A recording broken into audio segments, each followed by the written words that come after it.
So, regarding wait staff, when there's no more wait staff, there's no more of those people, then we're going to have some.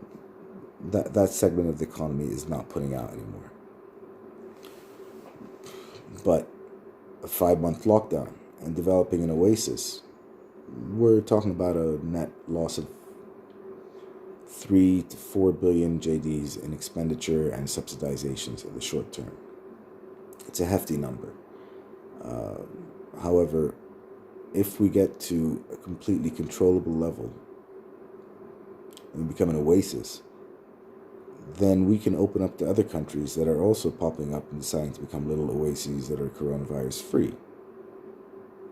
Additionally, our tourism and other segments can reopen and invigorate because they are clear. We will only bring in people that are cleared to visit from abroad. It'll be safe for local tourism to go back to normal, for people to go back to restaurants.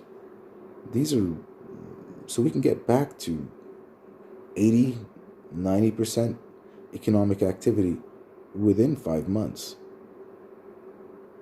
and probably grow over time, just generally because we would be one of the few places that are in demand and being a coronavirus white spot, making us more enticing as a location for people to come, to invest in, to hire in, to work through, having a system that's proved to be pandemic proof. This is a new reality we're all talking about everywhere in the world.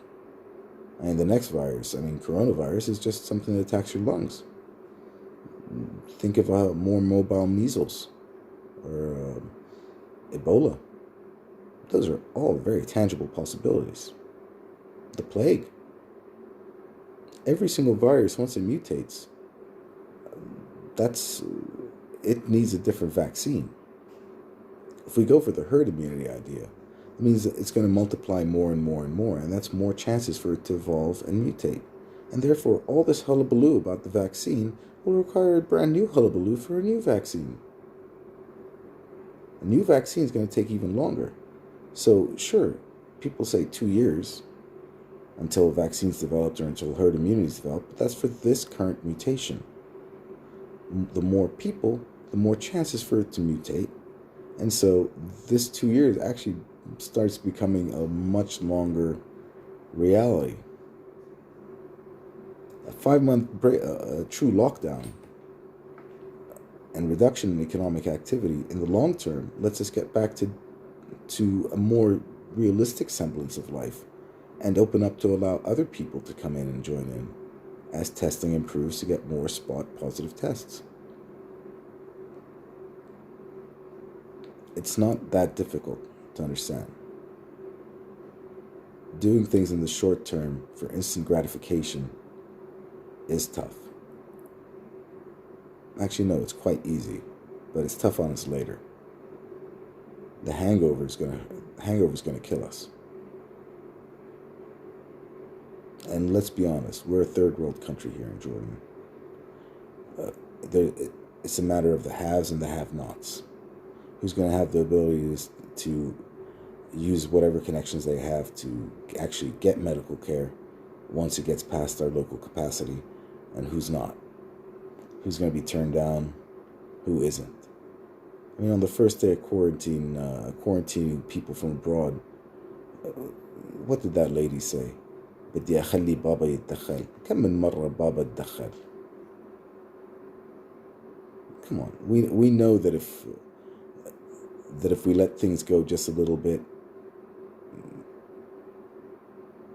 our cultural norms and the system of patronage will burn us alive. It's already spreading in the poorer segments. And that's what's tough, because once they fill up, and it's going to really affect the way we look at who's deserving of medical care and not. Tribalism will come back. There's a lot of ugly heads that are rearing right now. Racism. What if a breakout occurs in a Syrian camp? We have to treat them, but then again, they're refugees. Shouldn't we treat our own people first? national priorities and all that, we have a limited pool of resources in the health sector. Of, what, less than 10,000 beds?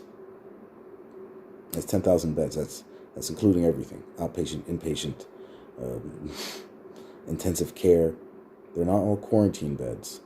That's the entire health sector. It's not enough for a population of 10 million during a pandemic. Again, let's look back at the facts.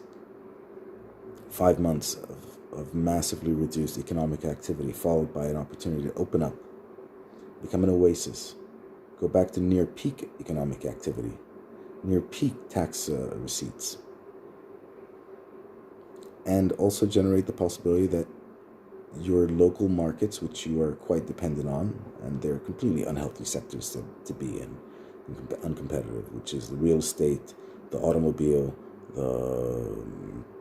and tourism sectors,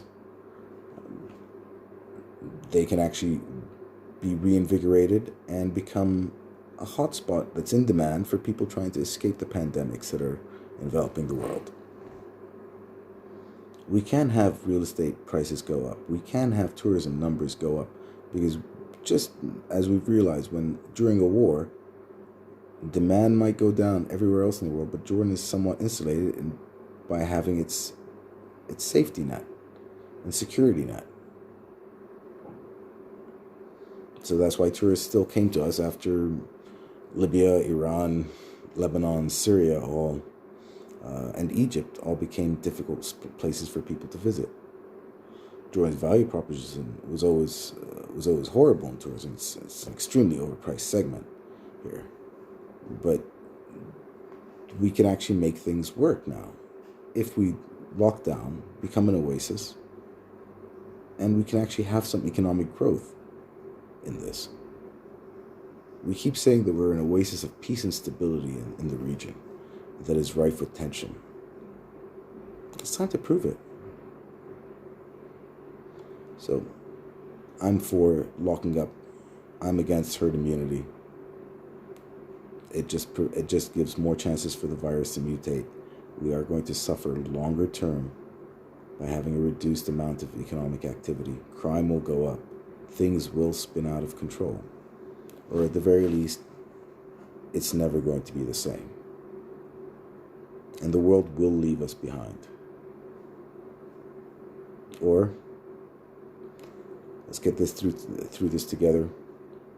Let's not do herd immunity. Let's actually become a white spot and get things back to as normal as they possibly can. Anyways, I'd love to hear your thoughts, your comments. Let me know. I'm long-winded. I'm Ferris. See you guys soon.